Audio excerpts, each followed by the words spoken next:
Torna la música simfònica a comarques gironines. Els músics entre 8 i 16 anys podran demostrar del que són capaços amb els seus instruments en el marc de la celebració de la Quarta Orquestrada de Girona. I també afegir-hi els 11 premis d'interpretació musical i composició del Conservatori de Música, que 11 anys ja comença a ser important. En total es donaran cita a 300 estudiants de diverses escoles de la demarcació.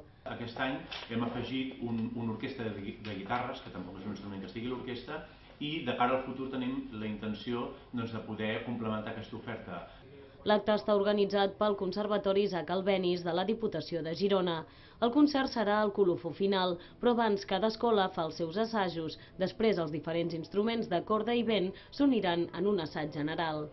El concert tindrà lloc aquest dissabte a l'Auditori Palau de Congressos de Girona i una vegada més l'èxit ha fet que les entrades ja estiguin esgotades.